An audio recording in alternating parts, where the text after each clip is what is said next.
రెండవ ప్రశ్న చూద్దాం. అంటే 32వ ప్రశ్న. ఇది ఒక అన్యాయానికి సంబంధించిన కథ. తన అభిప్రాయాలను సూటిగా చెప్పడం వల్ల బ్రిటిష్ అధికారులకు నచ్చక ఇండియన్ సివిల్ సర్వీస్ నుండి అన్యాయంగా తొలగించబడిన ఆ భారతీయుడెవరు? అవును, ఆయనే సురేంద్రనాథ్ బెనర్జీ. ఒక్కసారి ఆలోచించండి. 1869లోనే ఎంతో కష్టమైన ఐసీఎస్ పరీక్ష పాసయ్యారు.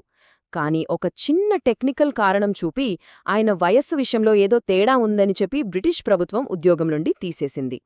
ఇది కేవలం ఒక వ్యక్తికి జరిగిన అన్యాయంగా చూడకూడదు. బ్రిటిష్ పాలనలో భారతీయులు ఎంత ప్రతిభావంతులైనా సరే వాళ్ళని ఎలా అణిచివేసేవారో చెప్పడానికి ఇదొక పెద్ద ఉదాహరణ. సరే, మన తర్వాతి ప్రశ్న 33వది. బ్రిటిష్ వాళ్ళు ఇండియాలో రైల్వేలను ప్రవేశపెట్టారు. చాలా మంచి పని. కానీ వాళ్ళ అసలు ఉద్దేశ్యమేంటి? మనల్ని ఊలు తిప్పడానికా, లేక దీని వెనుక వేరే కారణమేమైనా ఉందా? సరైన సమాధానం ఆప్షన్ ఏ, ముడిసరుకులను ఓడరేవులకు చేర్చడానికి. బ్రిటిష్ వాళ్ల ప్రధాన లక్ష్యం మన దేశ సంపదను దోచుకోవడం. వాళ్లు వేసిన రైల్వే లైన్లు గమనిస్తే అవన్నీ దేశం లోపలి భాగాల నుండి పోర్టులకు అంటే సముద్రతీరానికి వెళ్తాయి.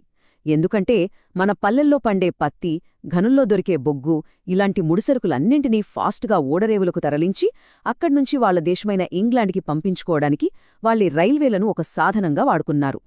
ఇప్పుడు న్యాయ వ్యవస్థ వైపు వెళ్దాం. ప్రశ్న 34. బ్రిటిష్ వాళ్లు రాకముందు సదర్ కోర్టులు ఉండేవి.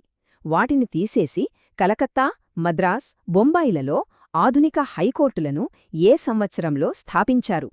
సరైన జవాబు 1865. అయితే ఇక్కడొక చిన్న ట్విస్ట్ ఉంది.